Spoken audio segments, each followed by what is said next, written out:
Halo, saya Yuni Ratnasari Dewi. Di sini saya akan menjelaskan teori kritis pada level media massa. Latar belakang penemu teori sendiri ada 4 orang. Yang pertama ada Karl Marx dan Friedrich Engels. Menemukan teori kritis ini pada tahun 1818 sampai dengan 1895. Mereka adalah dua filsuf Jerman yang dikenal sebagai pendiri teori Marxisme. Lalu yang kedua itu ada Theodor W. Adorno. Menemukan teori kritis ini pada tahun 1903 sampai dengan 1973. Kedua orang ini yaitu Theodor W. Adorno dan Max Horkheimer ini adalah anggota utama mazhab Frankfurt yang terkenal dengan kritik mereka terhadap kapitalisme, modernitas, dan budaya massa. Lalu yang ketiga itu Antonio Gramsci. Antonio Gramsci menemukan teori ini di tahun 1891 sampai dengan 1937. Dia adalah seorang filsuf yang teoretikus politik Italia yang terkenal dengan konsep hegemoni budaya. Lalu yang terakhir itu ada Stuart Hall, menemukan teori ini di tahun 1932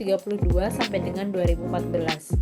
Dia adalah seorang ahli teori budaya dan teori asal Jamaika ataupun Inggris yang menjadi salah satu tokoh utama dalam kajian budaya dan studi media. Lalu selanjutnya beberapa asumsi dari pakar-pakar teori tersebut. Yang pertama adalah asumsi dari Karl Marx dan Friedrich Engels. Mereka berasumsi bahwa pemikiran mereka berakar pada analisis mereka tentang struktur kelas dan kekuasaan dalam masyarakat kapitalis. Lalu yang asumsi dari Theodor W. Adorno berasumsi bahwa industri budaya massa menumpulkan kesadaran kritis masyarakat. Lalu asumsi dari Antonio Gramsci sendiri adalah media massa itu sebagai alat hegemoni budaya untuk mempertahankan kekuasaan kelas penguasa. Yang terakhir adalah asumsi dari Stuart Hall adalah representasi dan ideologi dalam media massa serta peran audiens yang aktif gitu.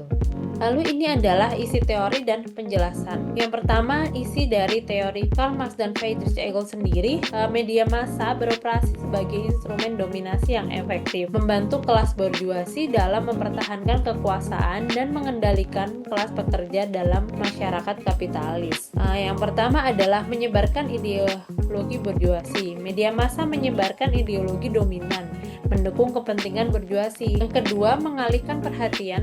Media massa bisa mengalihkan perhatian kelas pekerja dari masalah ekonomi dan sosial dengan isu-isu yang tidak penting atau sekadar menghibur. Lalu yang ketiga, fragmentasi kelas pekerja. Di sini, media massa bisa menyebarkan budaya konsumtif dan gaya hidup individualis. Media massa bisa memecah belah solidaritas di antara kelas pekerja juga gitu. Yang keempat adalah mengontrol informasi. Di sini adalah kelas borjuasi bisa mengendalikan media massa karena memiliki kekuasaan mempublikasi informasi sebagai publik kepada publik, bahkan mengontrol narasi. Yang terakhir adalah legitimasi kekuatan borjuasi. Media massa berperan melegitimasi kekuatan dan otoritas borjuasi dengan menampilkan mereka sebagai pemimpin, sehingga memperkuat hierarki sosial dan ekonomi. Lalu adalah isi dan penjelasan dari teori Theodor W. Adorno. Dalam karya mereka yaitu Dialectic of Enlightenment di tahun 1944, Adorno dan Horkheimer mengkritik yaitu industri budaya. Proses di mana produk budaya seperti film, musik, televisi dihasilkan secara massal dan distandarisasi untuk konsumsi pasar sehingga menumpulkan kesadaran kritis masyarakat. Yang pertama adalah industri budaya. Media massa menghasilkan konten yang seragam demi keuntungan, mengurangi kreativitas dan membuat audiens pasif. Hegemoni ideologi di sini, media massa juga dipercaya menyebarkan nilai-nilai kapitalis, mempertahankan status quo dan mengalihkan perhatian dengan hiburan dangkal. Lalu yang ketiga, menurut Theodor W. Adorno yaitu kesadaran palsu. Media bisa menciptakan ilusi kebebasan, padahal pengendalian masyarakat, konten homogen membatasi pemikiran kritis masyarakat tersebut gitu. Lalu yang keempat adalah alienasi dan dehumanisasi. Konsumsi media menggantikan interaksi sosial, mengisolasi individu dan mengurangi kemanusiaan mereka itu sendiri. Yang terakhir adalah perlawanan dan kesadaran kritik. Theodor W. Adorno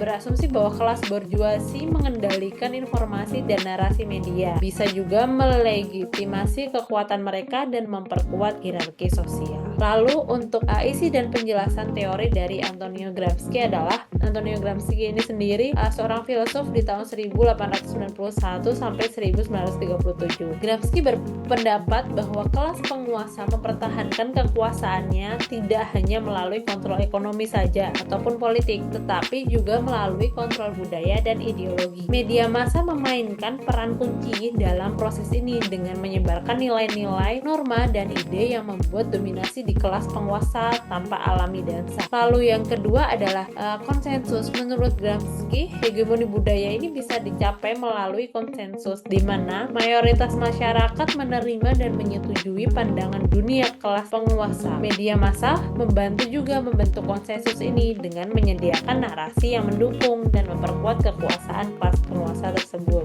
Teori yang terakhir adalah teori dari Strauss-Hall. Media massa tidak hanya mencerminkan realitas, tetapi juga membentuknya melalui representasi. Cara media menggambarkan orang, peristiwa, dan isu-isu, membentuk makna dan ideologi. Lalu yang kedua adalah Hall menyatakan bahwa media menyebarkan ideologi yang dominan, tetapi juga memberi ruang untuk penafsiran yang beragam. Media dapat mendukung status quo atau menjadi arena perdebatan dan perlawanan. Lalu yang ketiga adalah Hall juga menekankan bahwa audiens aktif menafsirkan dan membuat makna dari konten media berdasarkan konteks sosial dan pengalaman pribadi mereka yang dikenal sebagai model encoding dan decoding. Lalu dari sini saya tahu bahwa teori kritis media dalam ilmu komunikasi ini masuk pada ke level komunikasi massa, yang mana komunikasi massa sendiri adalah melibatkan proses di mana pesan disebarkan ke audiens yang luas melalui media massa seperti televisi, radio, surat kabar, bahkan internet gitu. Fokus dari teori kritis media ini sendiri dikembangkan oleh beberapa tokoh seperti yang sudah saya sebutkan tadi, serta kemudian bahkan dikembangkan lebih lanjut oleh pemikir seperti Strauss-Hall menganalisis bagaimana media memproduksi dan menyebarkan ideologi dominan, mempengaruhi persepsi publik, dan mempertahankan struktur kekuasaan dalam masyarakat gitu. Lalu yang terakhir, tujuan dari teori level komunikasi massa ini mengekspos dan menantang cara media massa dapat digunakan sebagai alat dominasi dan kontrol sosial oleh kekuatan ekonomi dan politik yang dominan gitu. Lalu teori kritis ini masuk dalam tradisi kritis atau mazhab Frankfurt. Tradisi ini berakar pada pemikiran Karl Marx yang berfokus pada analisis sosial yang mendalam dan bertujuan mengidentifikasi dan mengubah ketidakadilan dan struktur kekuasaan yang ada dalam masyarakatnya sendiri gitu. Teori kritis mengkaji struktur sosial dan kekuasaan dengan tujuan untuk mempromosikan perubahan sosial. Kelompok pemikir yang mengembangkan teori kritis di Jerman. Mazhab Frankfurt ini adalah kelompok pemikir yang mengembangkan teori kritis di Jerman pada awal abad ke-20 yang berfokus pada analisis, ideologi, dan media untuk memahami serta mengatasi ketidakadilan sosial. Menurut pendapat saya, teori kritis berikut yang dari Karl Marx, Friedrich Engels, Antonio Gramsci maupun Theodor memberikan pemahaman mendalam tentang peran media dalam masyarakat, terutama terkait dengan kekuasaan, hegemoni budaya, industri budaya, dan representasi ideologinya sendiri. Marx dan Engels melihat media sebagai alat dominasi kelas penguasa, relevan untuk memahami dukungan media terhadap kepentingan bisnis besar dan elit ekonomi. Sehingga ketika kita melihat apapun berita dari media, kita bisa mencerna kembali, mengecek kembali apakah ada kepentingan tersebut gitu. Lalu menurut Gramsci menganggap media sebagai alat hegemoni budaya untuk membentuk konsensus dan mendukung status quo, menginspirasi konten media kritis dan progresif. Lalu menurut Adorno sendiri mengkritik industri budaya massa karena menumpulkan kesadaran kritis dan menghalangi perubahan sosial yang relevan dalam konteks konsumsi media yang pasif gitu. Jadi Adorno berharap bahwa industri media ini menjadi media yang aktif untuk mengkomunikasikan masyarakat dengan baik gitu. Lalu untuk menurut Strauss-Hall fokus pada representasi dan ideologi dalam media massa serta peran audiens yang aktif menginspirasi praktik media yang inklusif dan beragam. Teori-teori ini menekankan pentingnya literasi media dan partisipasi aktif dalam menafsirkan pesan media yang dikonsumsi gitu. Berikut adalah contoh dan inspirasi. Contoh dari teori Karl Marx dan Friedrich Engels sendiri, saya mengambil contoh kasus pemilu di 2024. Seperti misal ada media mendukung kandidat X yang didanai oleh perusahaan besar. Investigasi menunjukkan bahwa berita positif tentang X sering muncul di media arus utama, sementara kandidat dari partai buruh lebih jarang diliput dan sering disudutkan karena tidak adanya dukungan dari perusahaan besar seperti itu. Lalu inspirasinya apa gitu? Jadi sehingga menyadarkan masyarakat tentang bias media ini dan pentingnya sumber berita alternatif, mendorong media yang lebih representatif dan adil. Jadi masyarakat secara sadar untuk mencari banyak alternatif sumber berita lainnya gitu. Contoh yang kedua, mengambil teori dari Antonio Gramsci adalah pemilu 2024, media membentuk pandangan umum yang menguntungkan kandidat Y dengan mengulang narasi bahwa kebijakannya akan membawa stabilitas ekonomi, membuat masyarakat menerima narasi tersebut tanpa banyak kritik. Kasus tersebut, narasi yang didapat adalah menciptakan konten media yang kritis dengan beragam perspektif, mengajarkan literasi media untuk masyarakat untuk melihat di balik narasi yang dominan tuh ada apa sih gitu. Lalu yang ketiga adalah contoh kasus di pemilu 2004 juga, adanya kampanye kandidat Z menggunakan iklan emosional yang menentukan ketakutan dan harapan pemilih tanpa memicu pemikiran kritis tentang kebijakan Z. Dengan iklan-iklan yang diulang terus-menerus di berbagai platform media ini, jadinya mendorong masyarakat untuk memproduksi konten yang lebih mendalam dan kritis lagi. Jadi khususnya untuk media, mengajarkan masyarakat juga untuk mengenali dan menolak manipulasi emosional dalam iklan politik tersebut gitu. Contoh yang terakhir adalah pemilu 2024 juga.